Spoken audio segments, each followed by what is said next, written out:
সুপ্রভাত বন্ধুরা, আবার একটি নতুন দিন, নতুন সকাল। সবাই কেমন আছেন? নিশ্চয়ই খুব ভালো আছেন আর সুস্থ আছেন। সুন্দরভাবে একটি দিন শুরু করি। আজ বৃহস্পতিবার, বেশিরভাগই ঘরে ঘরে লক্ষ্মী পুজোর একটা ব্যাপার রয়েছে, খুব ব্যস্ততার ব্যাপার রয়েছে। চলুন আমরা সবাই একসাথে সব কর্মকাণ্ড শুরু করি। এখন 8টা বাজে, একবার চা খেয়ে নিয়েছি, ওই আমার সিটি দিচ্ছে। আমি যে কি করব আজকে, মনে হয় যেন আমার 10টা হাত থাকলে ভালো হতো। কালকে শরীরটা ডাউন ছিল খুব, আজকেও ডাউনই আছে, তার মধ্যেও চলছে। তবে কিন্তু রোদ্দুর উঠেছে খুব আকাশে, চারিদিকে রোদ্দুর উঠে গেছে। কালকে বৃষ্টি হয়েছে, তবুও কিন্তু আজকে রোদ্দুর উঠে গেছে। এসব নিয়ে আমাদের কর্মকাণ্ড চলতে হবে। তবে একটু ঠান্ডা ঠান্ডা হাওয়া আছে, ঠান্ডা ঠান্ডা ভাব আছে। এই দেখুন রোদ্দুর উঠে গেছে।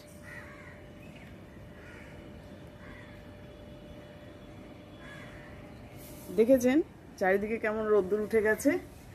হ্যাঁ, আমার মোটামুটি বিছানাপত্র সব তোলা টোলা হয়ে গেছে, ঝাড়াঝুড়ি হয়ে গেছে।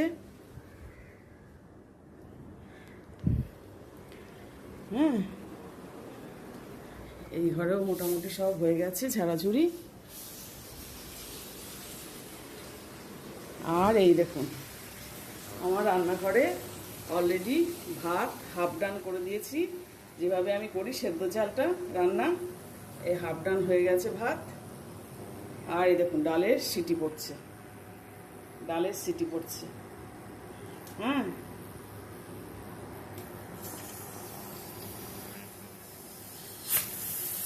এই ভাত ডাল হয়ে যাক, তারপরে আমি ডালের সিটিটা পড়ে যাক, তারপর আবার একটু সবজি কেটে নেবো ফটাফট করে। তা করতে করতে মিস্টার ব্যানার্জি এসে যাবে, ওনাকে আবার একটু চা করে দিতে হবে। হ্যাঁ, যতটা হয় এগিয়ে নিয়ে তারপর আমি স্নানে যাব, দিয়ে পুজোর দিকে যাব, লক্ষ্মী পুজোর দিকে। আপনারাও সব করতে থাকুন একে একে কাজ। ঠিক আছে বন্ধুরা, এই যে দুধ চা রেডি। মিস্টার ব্যানার্জি সকালকার ব্রেকফাস্টে চলে এসেছেন। নিয়ে নাও, একটু চেয়ার্স করে নাও আমার সঙ্গে। চেয়ার্স। ঠিক আছে বন্ধুরা, আমরা চা খাই। এদিকে সব সবজি কাটাকাটি চলছিল জানো। এই দেখো ঝিঙে আলু পোস্ত হবে, উচ্ছে ভাজা হবে, এসব চলছে। আরও কিছু দেখি হবে। করতে করতে আবার চায়ের দিকে গেলাম। বললাম না, আমার আজকে সকালবেলাতে যদি 10টা হাত হতো, আমার মনে হয় যে না আজকে খুব ভালো হতো আমার। ঠিক আছে, আমি চাটা খাই, এক রাউন্ড খেয়েছি, আর একবার খাই দুধ চা। তারপর স্নানে যাব, তরকারিটা গুছিয়ে ধুয়ে টুয়ে রেখে, হ্যাঁ, আর একটু কেটে তারপর স্নানে যাব। আমার বৃহস্পতিবারের পুজো সমাপ্ত হলো। হ্যাঁ, ঠাকুরের পুজো সমাপ্ত হলো। বৃহস্পতিবারে লক্ষ্মী পুজো, নিত্য পুজো সবটাই সমাপ্ত হলো। ঠাকুর সবার মঙ্গল করুক, মা লক্ষ্মী কৃপা করুক সবার সংসারে, আমার সংসারেও যেন কৃপা করে মা, এটাই কামনা বাসনা। সবাইকে ভালো রেখো, সুস্থ রেখো ঠাকুর। জয় গুরু, জয় মা লক্ষ্মী। আজকের মতন আমার রান্না এবেলার মতন হলো। আজকের মতন বলে ফেলি আমি, এবেলার মতন হলো। হ্যাঁ, এই ঝিঙে আলু পোস্ত আর সব রকম সবজি দিয়ে একটা তরকারি করে রাখলাম। হ্যাঁ, এই মুগের ডাল, উচ্ছে ভাজা, ভাত। আর ফ্রিজের থেকে আমাকে দইটা বার করতে হবে। হ্যাঁ, এখনও দইটা বার করিনি। এবেলার মতন বন্ধুরা হলো। আপনারা সব তারপরে লাঞ্চ করবেন ধীরে ধীরে। এখন 1টা বাজে, বেশি বাজেনি। এরপর আস্তে আস্তে আরও অন্যদিকে কিছু কাজ থাকলে দেখি। তারপর সবাই লাঞ্চ করতে থাকুন, আমরাও লাঞ্চ টাইমে লাঞ্চ করে নেব, তারপরে আবার আসব। আমার সন্ধেবাতি করা হয়ে গেল। দেখো বন্ধুরা, আজ বৃহস্পতিবারের সন্ধেবাতি, আর একদম টাইম টু টাইম করতে হয়, কেননা আজ বৃহস্পতিবার। এখনো আলো রয়েছে, ঘরে ঘরে সব আলো জ্বলছে, আকাশে এখনো আলো রয়েছে। আমাদের এক বৌদি বলতেন যেন কোয়ার্টারে, যে সন্ধে দেওয়ার সঠিক সময় কোনটা। উনি বোধহয় শ্রীরামকৃষ্ণ মিশনের ভক্ত ছিলেন, ওখানে আশ্রমে বোধহয় দীক্ষিতও ছিলেন। উনি বলতেন যতক্ষণ না পর্যন্ত হাতের লোমকূপগুলো দেখা যায় ততক্ষণ পর্যন্ত কিন্তু সন্ধে। এরপর লোমকূপ দেখা যাওয়া বন্ধ হয়ে গেলে, যখন তুমি দেখতে পাবে না, স্বাভাবিকভাবে হাতের লোমগুলো তখন কিন্তু বুঝবে সন্ধে উতরে গেছে। হ্যাঁ, তার আগেই সন্ধে জ্বালবে। আকাশটা আজ থম ধরেই ছিল সারাদিন, খুব একটা যে বলবো, সকালে একবার রোদ উঠেছিল, তারপর থেকে খুব একটা যে গরমও তা নেই। একটা ভ্যাপসা ভাব তো আছে, আমাদের ওয়েস্ট বেঙ্গলে তো হিউমিডিটিস বেশি, ভ্যাপসা ভাব তো থাকেই। নিচে মন্দিরটিতেও সন্ধে জেলে চলে গেল ঠাকুরমশাই, তখন ওই কারেন্টের বদ্যি বাজনা এ সমস্ত বাজে। বোঝা যায় সকালবেলাতেও ভোরবেলাতেও বাজে, আর এতেও বাজে, সন্ধ্যাবেলাতেও বাজে। ওইটি হচ্ছে সিগন্যাল, মানে ওইটির সময়তেই আমাকে রেডি হয়ে পড়তে হয় সন্ধে দেওয়ার জন্য। ওইটি হচ্ছে আমার সন্ধে দেওয়ার একটা সিগন্যাল বলতে পারো। এবার চা করি একটু।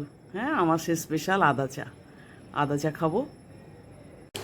যথারীতি সন্ধে দেওয়ার পর আমার আদা জল ফুটছে,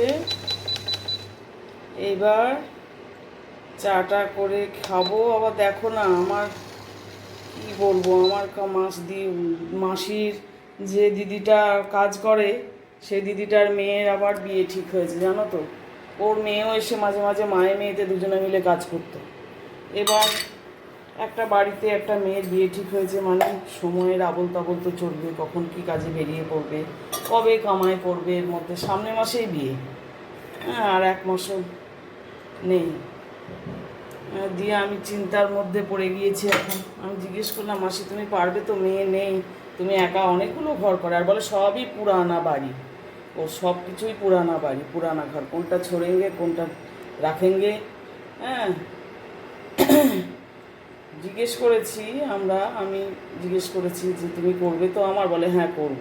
কিন্তু এখন না এইরকমই চলবে, আমার ভালো লাগে না এই সন্ধ্যেবেলাতে এরকম এঁঠো বাসন পাঠানো। আজকে আসলে আমার রান্নাটা হতেও অনেক দেরি হয়েছে, বৃহস্পতিবার তো, পুজো টুজো করে একটু রেস্ট নিই, ব্রেকফাস্ট করে একটু রেস্ট নিই, বসি, তারপর আস্তে আস্তে রান্নাটা চাপাই। আর তখন আমার খুব কাছের বৌদির একটা ফোন এসে গেছিলো, যার জন্য আমার কিন্তু আজকে রান্না হতে অনেকটাই দেরি হয়েছে। আমার হাজব্যান্ড তো অফিস থেকে এসে বসে বসে মানে ঘুমিয়েই পড়ছিল সোফার চেয়ারে বসে, বেচারা খেতে দিতে একটু দেরি হয়ে যাচ্ছিলো। মানে ফোন করেছে, কথা বলছে একান্ত আপন করে। হ্যাঁ, আর ভীষণ আপন বৌদি, তো কথা তো বলতেই হবে। মধ্যেখানে খাবো বলে রেখে দেওয়া যায় না। তো যাই হোক, এই জন্য আমার খেতেও একটু দেরি হয়েছে। আর দেখো না, আসেনি, এখন কখন আসবে আমি সেই চিন্তা করছি। আর ওই সব রান্নাঘরের মধ্যে এবেলায় ওইরকম পড়ে থাকা সন্ধেবাতি হয়ে গেছে, তারপরে আমার ভালো লাগে না, জানো। আজকাল এরকমই চলবে, বলছে একটু মানিয়ে নিন। কী করবো বলো, বলছে একটু মানিয়ে নিন, এরকমই চলবে, এরকমই হবে। হ্যাঁ, কামাই হবে কবে, চাটা ছেঁকে নিই, কবে কামাই করবে। এখন বিয়ের বাজার, যদি বলে দেয় যে না করবো না, লোক পাওয়া এখানে ভীষণ প্রবলেম।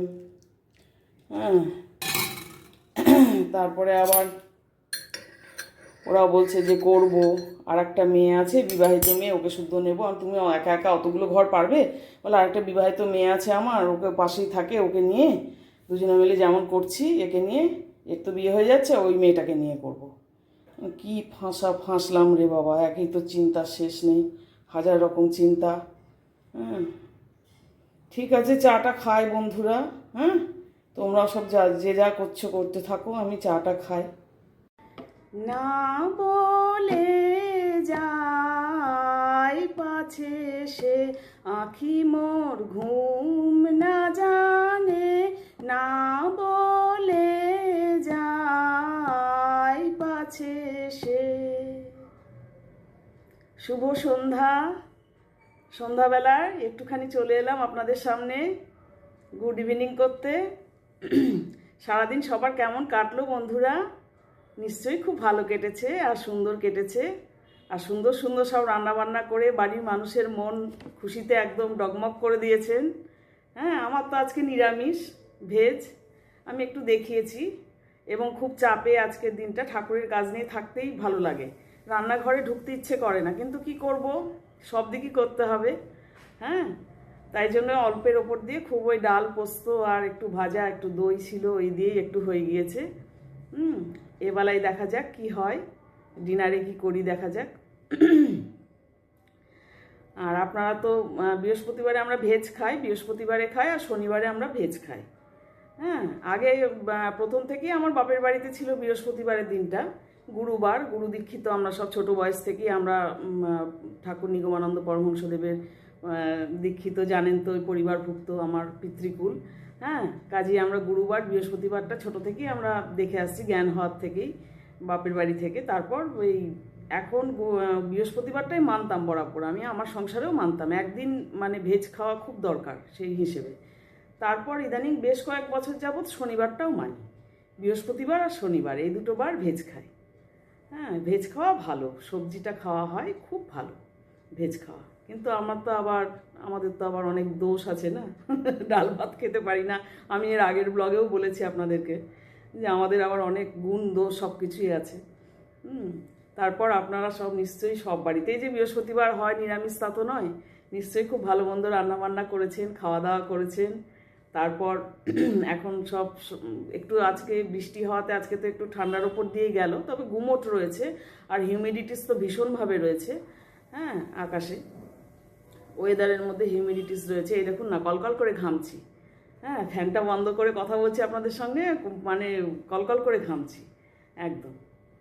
যাই হোক, এই রকমই তো আমরা অভ্যস্ত, এভাবেই থাকতে আমরা অভ্যস্ত। আর সব যে যার ব্যস্ততার মধ্যে রয়েছেন এখন, খুব সুন্দরভাবে সারাটা দিন কাটান, সারাটা বছর যুগ যুগ ধরে কাটান, এবং সবাই খুব সুস্থ থাকুন, ভালো থাকুন আর সুন্দর থাকুন।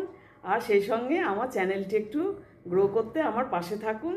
হ্যাঁ, সাবস্ক্রাইব প্লিজ, এটা আমার আবদার।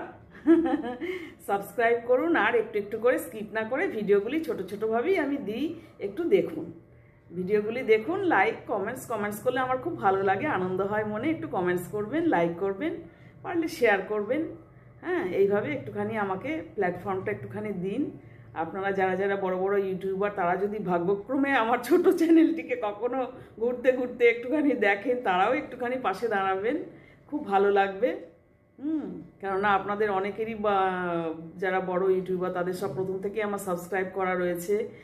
তাদেরগুলো দেখি, সে টিভি সিরিয়ালের মতনই প্রায় নেশা হয়ে গেছে তাদেরগুলো দেখা এক প্রকার। হ্যাঁ, কাজেই তাদেরকেও অনুরোধ করছি, তারাও একটু পাশে থাকবেন, একটু সাবস্ক্রাইব করবেন, একটুখানি ওয়াচ করবেন, ব্লগগুলি ছোট ছোট দেখবেন, কোনটা দোষ ত্রুটি হচ্ছে, কি দোষ ত্রুটি হচ্ছে একটুখানি বলবেন, কি করলে কি ইমপ্রুভমেন্ট করা যায় সেগুলো একটুখানি জানালে পরে কমেন্টসে যদি জানান খুব ভালো হয়। এই আর কি, এছাড়া আর কি বলবো।